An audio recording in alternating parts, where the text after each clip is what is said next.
Okay done. इतना सब दिख रहा है, वो मेरा थोड़ा नजदीक करो, इनके नमस्कार। कैसे चेहरे दिखते हैं ऐसा दिखाओ।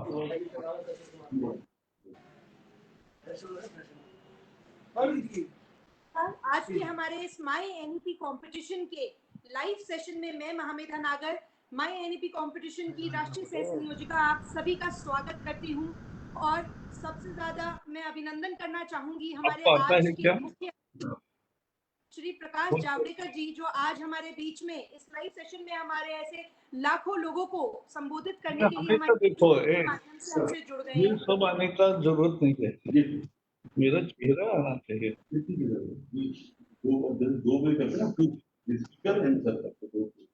ये देखो बाकी सबके चेहरे कैसे दिख रहे हैं।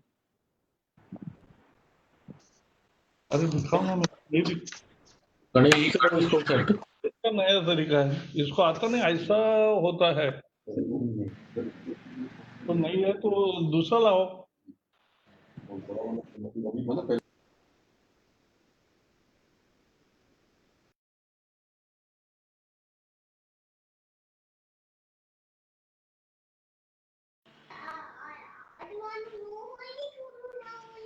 देखो टेक्नोलॉजी यही हो मेरा है, प्रकाश जावड़ेकर है, यही आप आ जाइए। म्यूट का अनम्यूट कर, मैंने शुरू करना है।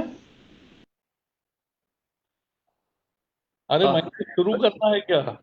जी जी जी सर, जी सर। अच्छा, ये महामेधा प्लीज स्टार्ट। कोई बोला नहीं, इंट्रोडक्शन वगैरह कुछ भी नहीं है। परिचय कर रही हूँ सर, वो थोड़ा सा आप आपको एडजस्ट कर रहे थे इसलिए। हाँ बोलो। हमने बताया कि हमारे आज के इस लाइव सेशन में हमारे साथ में जुड़ चुके हैं ऑनरेबल मिनिस्टर श्री प्रकाश जावड़ेकर जी। सर, मैं आपका परिचय कराना अपना दायित्व समझती हूँ। हमारे बीच में आज हैं श्री प्रकाश जावड़ेकर जी। आप वर्तमान में भारत सरकार में सूचना एवं प्रसारण मंत्रालय की कैबिनेट मंत्री हैं। आपके पास भारी उद्योग एवं सार्वजनिक उद्यम मंत्रालय तथा पर्यावरण, वन और जलवायु परिवर्तन राज्य मंत्री का स्वतंत्र प्रभार भी है। पूर्व में आप वर्ष 2016 से 2019 तक केंद्र सरकार में मानव संसाधन विकास मंत्री के पद पर भी आसीन रह चुके हैं। श्री प्रकाश जावड़ेकर जी के कार्यालय में कार्यकाल में डॉक्टर कस्तूरी रंजन समिति का गठन किया गया, जिसने समाज एवं अकादमिक जगत के उत्कृष्ट कार्य करने वाले लोगों को राष्ट्र की नई शिक्षा नीति की दिशा दशा तय का काम सौंपा गया। नई राष्ट्रीय शिक्षा नीति श्री प्रकाश जावड़ेकर की भारत केंद्रित शिक्षा एवं भारतीय तथा विज्ञान के समागम के सपने को पूर्ण करने वाली ऐसी ये शिक्षा नीति हमारे बीच में प्रस्तुत करी। श्री प्रकाश जावड़ेकर जी का जन्म 30 जनवरी 1991 को पुणे में हुआ था। आप छात्र जीवन से ही अखिल भारतीय विद्यार्थी परिषद के कार्यकर्ता रहे तथा इमरजेंसी के काले दौर में आपने पुणे में सत्याग्रह का नेतृत्व किया और जेल भी गए। आप भारतीय जनता युवा मोर्चा के राष्ट्रीय महामंत्री के पद पर भी रह चुके हैं। आप वर्ष 1990 से 2002 तक महाराष्ट्र विधानसभा के परिषद के सदस्य रहे। आप 2008 में 2014 तक महाराष्ट्र तथा उसके उपरांत वर्तमान में मध्य के से राज्यसभा सांसद हैं। श्री प्रकाश जावड़ेकर जी का इस लाइव सत्र में स्वागत है।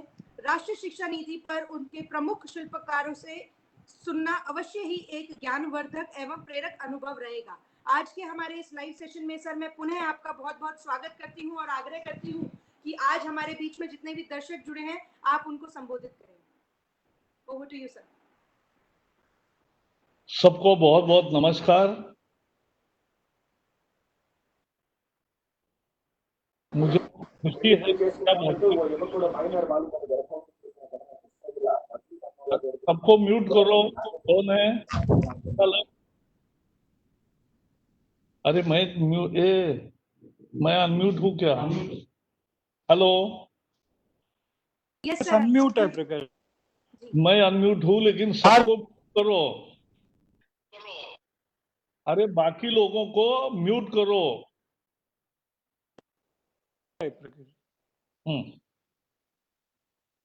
मुझे विद्या भारती के कार्यक्रम में आने की खुशी हुई, क्योंकि विद्या भारती एक खुद का अलग परिचय वाली शिक्षा संस्था है, एक शिक्षा का आंदोलन है। 31 लाख छात्र, 13,000 से ज्यादा स्कूल, 1 लाख से ज्यादा अध्यापक और गरीब को लिए भी अच्छी शिक्षा देने वाला ये केंद्र है, जहां जरूरत वहां शिक्षा और लेकिन बहुत अच्छी शिक्षा। नहीं तो लोगों को लगता है अच्छी शिक्षा यानी महंगी शिक्षा। इस समीकरण को खत्म करने वाला विद्या भारती आंदोलन है।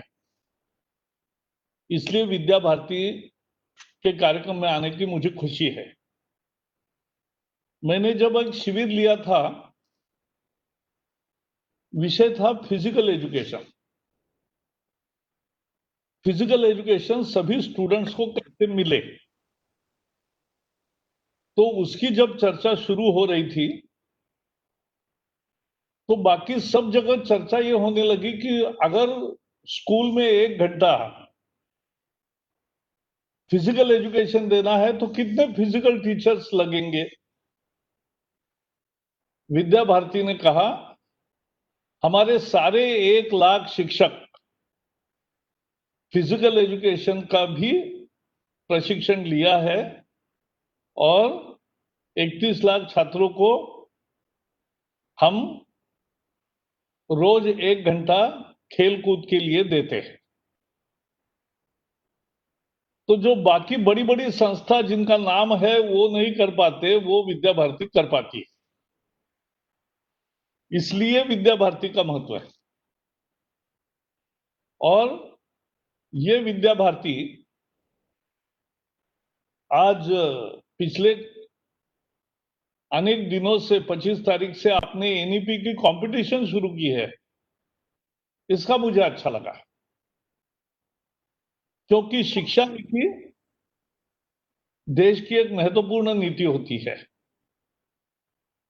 इस कंपटीशन के निमित्त से छात्र, अध्यापक, सभी लोग शिक्षा नीति पढ़ेंगे, पढ़ी लोगों ने, और उसके आधार पर अपना लेख लिखा या अपनी प्रतिस्पर्धा में भाग लिया।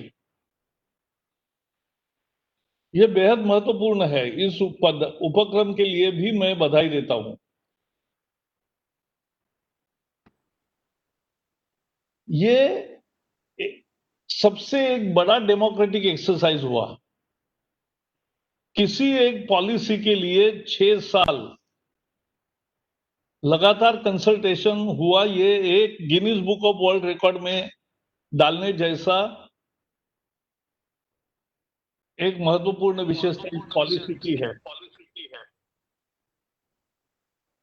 इसमें अरे मुझे इको आ रहा है। हाँ, अरे किसी एक ने म्यूट नहीं किया है इसलिए मेरा इको आ रहा है। हाँ, तो ये स्मृति ईरानी जब शिक्षा मंत्री थी तब 2.5 लाख ग्राम पंचायतों में, सभी स्कूलों में, पंचायत समितियों में इसकी चर्चा हुई और शिक्षा कैसी हो इसके बारे में उनके सुझाव आए। फिर राज्यों तक का कंसल्टेशन पूरा हुआ और उसके बाद एक सुब्रमण्यम कमेटी का रिपोर्ट आया। वो सुब्रमण्यम कमेटी का रिपोर्ट हमने एक महत्वपूर्ण इनपुट करके लिया और जब मैं शिक्षा मंत्री बना तो हमने कस्तूररंगन कमेटी नियुक्त की। कस्तूररंगन कमेटी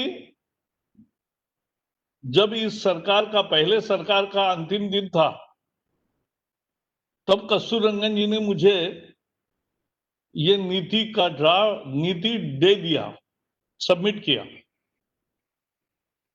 और उसके बाद मेरे पास दूसरे विभाग आए, सूचना प्रसारण मंत्रालय आया, वन, पर्यावरण और क्लाइमेट चेंज विभाग आया, उसके साथ साथ भारी उद्योग विभाग आया और उसके लिए फिर पोखरियाल जी शिक्षा मंत्री बने। तो उन्होंने भी कंसल्टेशन बहुत किया। कस्तूररंगन कमेटी ने तो किया ही। हमने सारे सांसदों को पूछा, उनके शिविर लिए,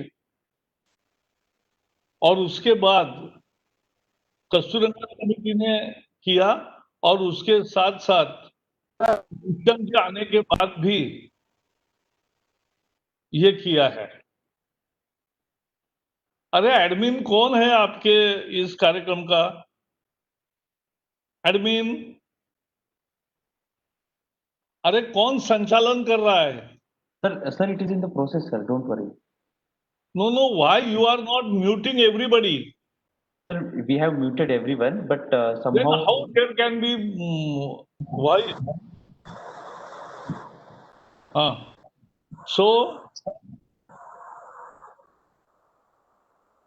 ये एक बड़ी चर्चा के बाद, डेमोक्रेटिक एक्सरसाइज के बाद ये नीति आई, और मुझे खुशी है कि सभी लोगों ने, लगभग सभी लोगों ने इसका स्वागत किया। शिक्षा का महत्व क्या जीवन में? पहले तो शिक्षा हर घर का कोई ना कोई पढ़ता है घर में। बहुत थोड़े घर होंगे जहां कोई नहीं पढ़ रहा है, बाकी कहीं बच्चे पढ़ रहे हैं, कहीं खुद पढ़ रहे हैं, कहीं पोते पढ़ रहे हैं। तो ये हर घर का विषय है शिक्षा। मैं आपके कंपटीशन का एक नोट पढ़ रहा था, तो उसमें लिखा है कि शिक्षा के बारे में हर कोई विचार करेगा तो अच्छा होगा।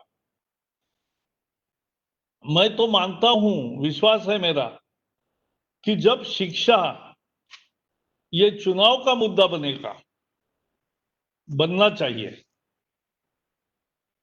क्योंकि जिंदगी शिक्षा पर निर्भर है।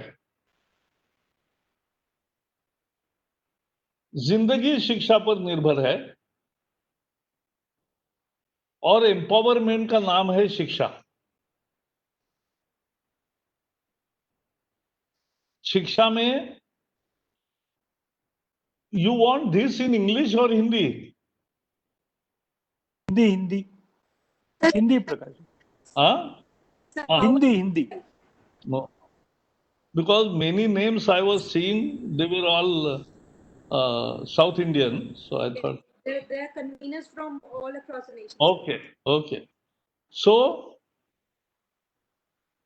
एक खेतीहर मजदूर की लड़की अगर उसी किसान के मेड़ पर झुग्गी बांध के रहती है, पढ़ती है, और उसी जिले में कलेक्टर अगर हो सकती है, तो ये ताकत किसी राजा में नहीं, किसी मंत्री में नहीं, किसी पैसे में नहीं, ये ताकत केवल और केवल शिक्षा में है। शिक्षा ही उसके जीवन में ऐसा परिवर्तन ला सकता है। तो शिक्षा इज एम्पावरमेंट। शिक्षा एक महत्वपूर्ण बात है। ये शिक्षा नीति जब बनी, तो आज मैं जहां बैठा हूं, यही कस्तूररंगन और उनके सारे सहयोगी आए थे, और मैंने उनको बताया, देखो 5 सिद्धांतों की बुनियाद पर नीति बननी चाहिए। एक्सेसिबिलिटी, क्वालिटी, इक्विटी, अफोर्डेबिलिटी और अकाउंटेबिलिटी। ये जब होगा तब जाके नीति अच्छी बनेगी। और मुझे खुशी है कि आज जो नीति देश ने स्वीकार की है, वो इन्हीं 5 तत्वों पर खरी उतरने वाली है। इसमें अनेक नए फीचर्स हैं। आपके प्रतिस्पर्धा करने वाले सारे 9वीं के छात्र भी है, और आगे ग्रेजुएशन तक के छात्र है, और आप सभी अध्यापक यहां मुझे दिख रहे हो जो इस कार्यक्रम में जुड़े हैं। तो कितनी विशेषताएं हैं। Early childhood care and education, ये कल्पना नए सिरे से इस पॉलिसी से आई है। उम्र 3 से 8 तक 5 साल, ये उसके कॉग्निटिव स्किल का विकास हो, क्रिटिकल थिंकिंग की एबिलिटी डेवलप हो, निरीक्षण से समझने की तैयारी हो, उत्सुकता को समाधान मिलने वाली उसको शिक्षा हो। यह किताबों में और परीक्षाओं में बंद होने वाली शिक्षा नहीं है। 3 से 8 के एज में कोई परीक्षा नहीं है, कोई किताब नहीं है, पूरी आसपास की दुनिया ही किताब है, आसपास के लोग ही किताब है। और कुशलता, ब्रेन डेवलपमेंट की भी विचार है, कॉग्निटिव स्किल्स का भी डेवलपमेंट का विचार है। तो ये एक नया प्रयोग है। और वैसे भी मैं शहरों में देखता हूं, लोअर केजी और अपर केजी में छात्र जाते हैं, लेकिन देहात में वहां लोअर केजी अपर केजी में नहीं जा सकते, वहां आंगनवाड़ी में जाते हैं। तो अब आंगनवाड़ी स्कूल में आएगी। आंगनवाड़ी में प्रशिक्षण देके आंगनवाड़ी सेविकाओं को, और या तो आप प्रशिक्षित शिक्षक भी उसमें लगाने की कल्पना है। तब जाके उन छात्रों का एक विशेष अभ्यासक्रम बन रहा है, वो पूरा होगा और उसके फैकल्टीज की डेवलपमेंट होगी। लिटरेसी एंड न्यूमरेसी,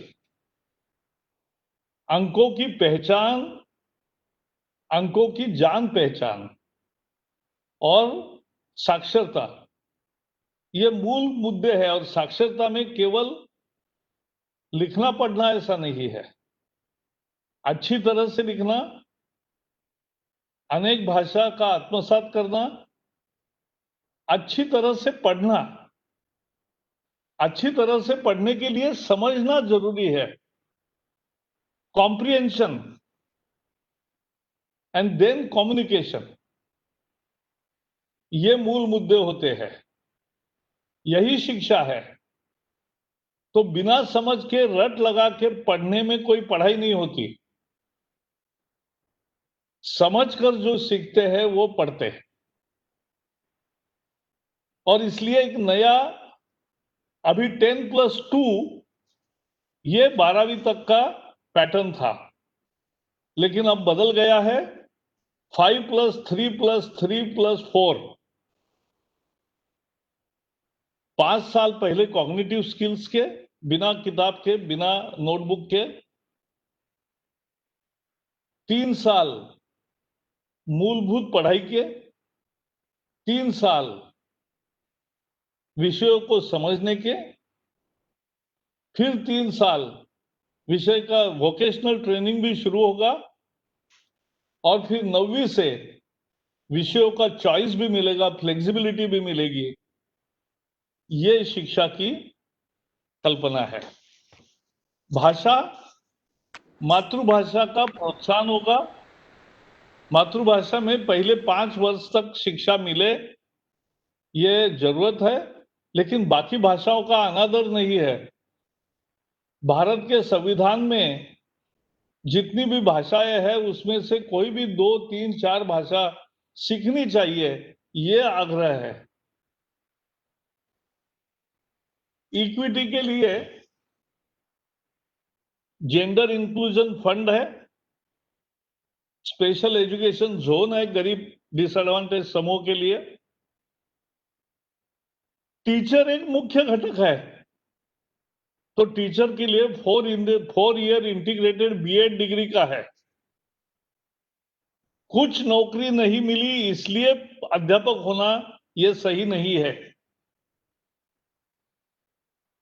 बहुत सारी नौकरियां होने के बावजूद भी मुझे अध्यापक होना है, ऐसा जिन छात्रों को लगता है वही अध्यापक बने, इसलिए वो 12वीं के बाद 4 इयर्स इंटीग्रेटेड बीएड कोर्स लेंगे। चारों साल उनकी बीए बीएससी की भी पढ़ाई होगी और चारों साल उनको थोड़ा थोड़ा बीएड का भी प्रशिक्षण मिलता जाएगा। ये इंटीग्रेटेड बीएड एक अच्छे टीचर देंगे, डेडिकेटेड टीचर देंगे, चॉइस बाय चॉइस जो टीचर बनेंगे वो आएंगे। स्टेट स्कूल स्टैंडर्ड्स अथॉरिटी रहेगी। रशिया में एक प्रयोग है, सोची करके गांव है, जहां छुट्टी के 2-3 महीने में देश भर के जो छात्र प्रतिभाशाली होते हैं, ऐसे 800-1000 छात्रों का सम्मेलन होता है। इस पॉलिसी में भी उस तरह की कल्पना की है और उसका अध्ययन, उसका अमल करने की योजना बनाई है। उच्च शिक्षा में कॉलेज में अलग स्थिति है। कॉलेज में 50% ग्रॉस एनरोलमेंट रेशियो हो, ये ध्येय रखा है। यानी आज जितने कॉलेजेस हैं डबल हो जाएंगे, गांव गांव तक कॉलेज निकलेंगे। जब एक्सेस मिलता है तो जो लड़कियां 12वीं के बाद जाना बंद करती है वो भी कॉलेज में जाएगी।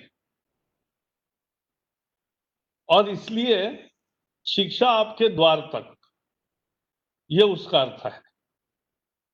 ये सारी शिक्षा व्यवस्था मल्टी डिसिप्लिनरी यूनिवर्सिटीज में रहेगी। एक यूनिवर्सिटी में 300 कॉलेज रहेंगे, यानी यूनिवर्सिटीज भी ज्यादा पैदा होगी। एक नया फीचर है entry and exit. Entry and exit का मतलब है कि 2 साल किया फिर नौकरी करने की जरूरत पड़ी, तो आज ऐसा ऑप्शन नहीं है। वो 2 साल बेकार हो गए, उसको फिर से फर्स्ट ईयर में जाना पड़ेगा। अब 2 साल के बाद वो एग्जिट ले सकता है, उसके मार्क बैंक ऑफ क्रेडिट में जमा हो जाएंगे और क्रेडिट जब वो वापस फिर से शिक्षा में आएगा तो तीसरे वर्ष में उसको प्रवेश मिलेगा। ये फ्लेक्सिबिलिटी नहीं दी है।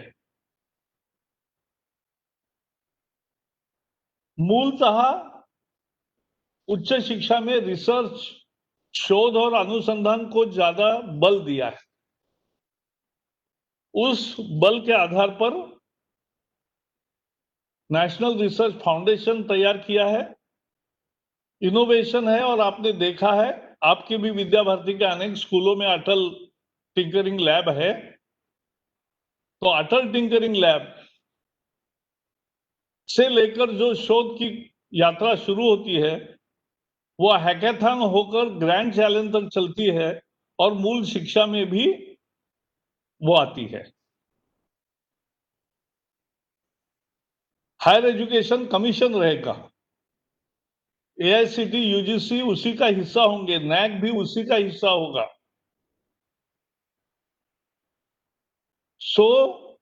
ये हायर एजुकेशन कमीशन रेगुलेटरी भी काम करेगा, टीचिंग एंड स्टैंडर्ड्स का भी सेट करेगा, ग्रांट्स भी देंगे, अलग फंक्शन होगा और एक्रीडेशन भी मिलेगा।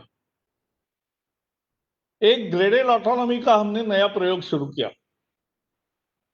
एक दिन में इसी हॉल में बैठकर, एक साउथ इंडियन यूनिवर्सिटी है, अच्छी है, मां अमृतमयी का, अमृता यूनिवर्सिटी के लोग आए थे, उनको यूजीसी से परेशानी थी। तो उन्होंने मुझे प्रेजेंटेशन दिखाया, मैंने कहा क्या डिफिकल्टीज है बताया, और उस दिन मुझे एकदम समझ में आया कि हम नियम कैसे बनाते हैं। कोई भी सरकार हो, नियम लोगों को चोर समझकर बनाते हैं, उन पर विश्वास नहीं होता। ब्रिटिशों ने यह आदत डाली है, वो भारतीय जनता पर विश्वास नहीं करते थे और इसलिए हमें अपने ही कागजात पर सरकारी ऑफिसर का ठप्पा लगाना पड़ता था, अटेस्टेशन करना पड़ता था। अटेस्टेशन इसलिए करना पड़ता था कि भाई आपका ये कागज सही है। देश के 70 साल के आजादी बाद मोदी आए और मोदी जी ने पहले दिन कहा कि मेरा 130 करोड़ जनता पर विश्वास है, और इसलिए अब अटेस्टेशन सेल्फ अटेस्टेशन होगा, अब किसी का ठप्पा लगाने की जरूरत नहीं है। तो मुझे ध्यान आया कि लोगों पर विश्वास रखना चाहिए, और एक और भी ध्यान में आया कि चोर समझकर अगर नियम करते हो तो साधु को तकलीफ होती है, और सबको साधु समझकर अगर नियम बनाते हैं तो चोरों को अवसर मिलता है, अनुचित अवसर मिलता है। और इसलिए ये ग्रेडेड ऑटोनॉमी की कल्पना उसी में से आई कि भाई जो अच्छे यूनिवर्सिटीज है उनको अलग नियम रहेंगे, उनको ऑटोनॉमी रहेगी, उनको यूजीसी के पास, एआईसीटी के पास बार बार जाना नहीं पड़ेगा। That is graded autonomy. उससे बहुत फायदा हुआ। अपने देश में 900 विश्वविद्यालय है, उसमें से 70 विश्वविद्यालयों को ग्रेडेड ऑटोनॉमी मिली है। नैक के स्कोर पर 3.26 ये जिनका स्कोर है उनको वो मिलेगी। फैकल्टी के लिए हमने कहा है इस नई पॉलिसी में कि डेवलपमेंट भी हो और मेंटोरिंग मिशन भी चलेगा। अच्छे अध्यापक कॉलेज के, स्कूल के अध्यापकों का भी मेंटोरिंग कर सकेंगे। उच्च शिक्षा में अफोर्डेबिलिटी का मुद्दा है। सबको शिक्षा जिसको मिलना चाहिए और जिसके इच्छा है, जिसके पास गुण है, उसको शिक्षा मिले, इसलिए स्कॉलरशिप बढ़ाएंगे, क्वांटिटी में भी और क्वांटम में भी। फ्री शिप्स बढ़ाएंगे, लोन्स, एजुकेशन लोन्स की अच्छी व्यवस्था होगी, और एक होगा ऑनलाइन शिक्षा मिलेगी, ऑनलाइन डिग्री मिलेगी। जैसे स्कूलों में एनआईओएस 10वीं 12वीं की डिग्री देती है, सर्टिफिकेट देता है, वैसे मूक्स के द्वारा स्वयं कोर्सेस हमने शुरू किए हैं। वो कोर्सेस आप कर सकते हैं फ्री में, और ऑनलाइन बाकी भी प्रशिक्षण जल्दी आएगा। तो गरीब छात्र के लिए भी बहुत कम पैसे में अच्छी शिक्षा मिलने का, क्योंकि देश के सबसे बेहतरीन प्राध्यापक उसमें सिखाएंगे। डिजिटल एजुकेशन होगा, ऑपरेशन डिजिटल बोर्ड चलेगा। अंतरराष्ट्रीय सहयोग, विदेशी यूनिवर्सिटीज भी जो अच्छे हैं, पहले 200 में है, वो आएंगे। और इस तरह से ये नीति अनेक विषय इसमें है, अनेक विशेषताएं इसमें है। लेकिन अगर मुझे किसी ने कहा तो फिर मैं कहूंगा एक्सेसिबिलिटी।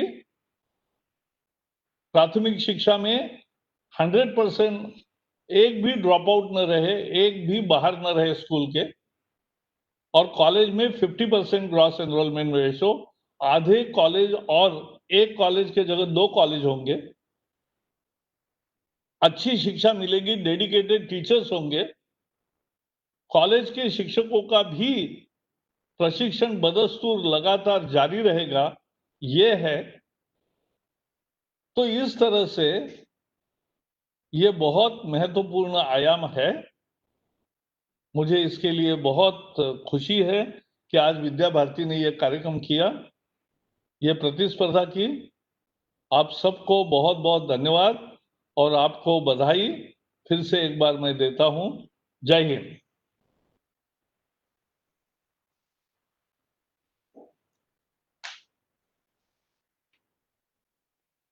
मैं आदरणीय मंत्री सर का मैं बहुत बहुत आभार व्यक्त करता हूं। आज वो यहाँ पर आए और सभी कार्यकर्ताओं से उन्होंने बात की, अपने मन की बात रखी यहाँ पर। और ये शिक्षा नीति दरअसल हर एक व्यक्ति को एक पॉसिबिलिटी की तरह देखें कि जो आने वाले समय में एक दुनिया में, सोसाइटी में, देश में एक चेंज लाने की क्षमता उसमें है। इसको अनुभव करने करा कर देने वाली एक एजुकेशन पॉलिसी ये है। और इसको इम्प्लीमेंटेशन के लिए मैं भारत सरकार को शुभकामनाएं देता हूं। और हर एक व्यक्ति से, हर एक समाज के व्यक्ति से, हर एक नागरिक से मैं आह्वान करता हूं कि इस नेशनल एजुकेशन पॉलिसी को इम्प्लीमेंट करने के लिए वो सहयोग दे। बिकॉज जन सहभाग जहां पर होगा वहां पर ये सक्सेसफुल होगा। जैसे स्वच्छ भारत अभियान है, वैसे स्वच्छ भारत अभियान में सभी का सहयोग हुआ, इसलिए हम आज कुछ उसमें अचीव कर पाए हैं। आज हमें शिक्षा में जो कुछ गलत चीजें हैं उसकी भी सफाई करनी है, इसलिए ये शिक्षा का एक स्वच्छता अभियान है, ऐसे मुझे लगता है। और मैं प्रकाश जी का मैं बहुत बहुत आभार व्यक्त करता हूँ, वो यहाँ पर आए और उन्होंने अपने मन की बात रखी, इसके लिए मैं उनका धन्यवाद देता हूँ। और यह कार्यक्रम यहाँ पर समाप्त हुआ।